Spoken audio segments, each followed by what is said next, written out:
The fact that I started off as a game developer has been extremely helpful in my decisions that I've had to make in terms of direction and things like that for Nintendo. The fact of the matter is, game development and determining direction for a company have a lot of points in common in terms of determining where your strengths lie and determining how to convey those strengths to the consumer.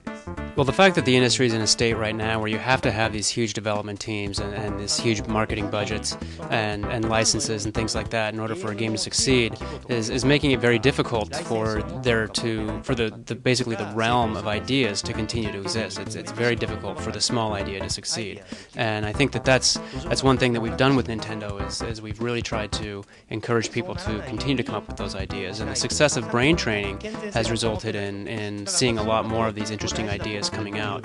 And I think that once we've established that place where there is a place where people can bring those ideas and succeed with them, then all of a sudden you're going to see a large number of people jump in all at once and really start putting a lot of effort there. And so internally at Nintendo, with the success of brain training, our own developers have gradually started offering up their own unique ideas. And so that's where we're really starting to see this come to fruition. Game Developers Conference. That's actually why the Game Developers Conference is so valuable for us. It's a place where I can come and communicate directly with the people here in America who are developing video games.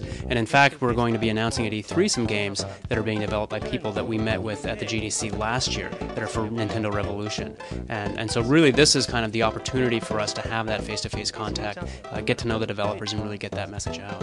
Well, of course, Nintendo does have a number of very successful franchises that have proven themselves over the years. And because of that, we have a very large fan base of people who expect to see sequels to those games. And so it's our responsibility to meet the expectations of that fan base.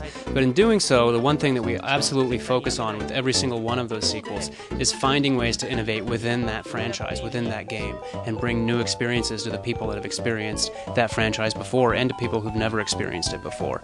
And so in that sense, yes, we do make sequels, but at the same time, we try to innovate within those sequels, because if we don't do that, then those franchises are simply going to lose popularity and die off. On the other hand, if all we were to ever do is just continue to make sequels and not do anything new or different, then people would view us as a very conservative company and a company that's unwilling to really take new initiatives and go out and embark on new adventures. And that's not the type of person that I am, and it's not the type of company that I want Nintendo to be. And so because of that, we also dedicate a lot of our effort to these new innovative ideas and trying to bring those to the consumer. The one thing that I'm still very proud about, that I think even to this day that we did very well with the GameCube, is that we designed a system that was very, very well thought out and well put together. It was a system that the design of the overall system was really great, and it really achieved our goals of trying to make it easier to develop games. And on the other hand, I think the one issue that we had is really an issue of momentum with GameCube, where the PlayStation 2 launched before the Nintendo GameCube, and when we launched the Nintendo GameCube, despite the fact that it was a more powerful system, the consumer wasn't able to clearly see that it was a more powerful system, and because of that, the GameCube had a hard time building momentum.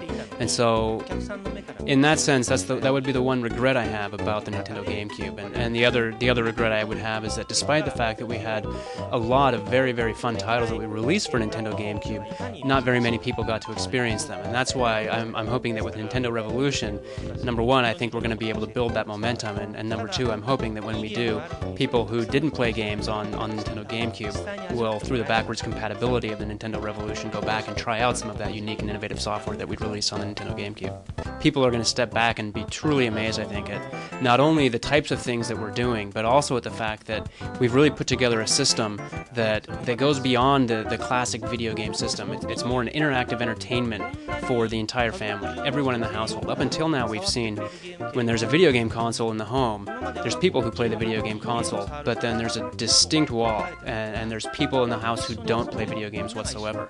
And when people see what we have to offer at E3, they're going to understand that wall has been broken down, and that we now have created a system that's really going to allow for a much, much larger user base than any system that we've seen before. We're going to continue to serve, of course, the people who are looking for those classic Zelda experiences and those classic Mario experiences. And at the same time, we're going to offer these new experiences to people who haven't played games before. And these may be, people who only play for very short periods of time in a day. Maybe it'll be types of games that are very simple, but that anybody, once they pick up and start playing, is going to realize, wow, this is really fun. And so in that sense, it's really going to be a combination of the two. People can expect to see both the classic style of game that we've done in the past and these entirely new, different styles of gameplay.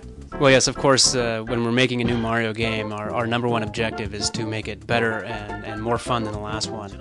And we're working very hard to that end. And I can say that I think that we've done it, and I hope you'll look forward to it.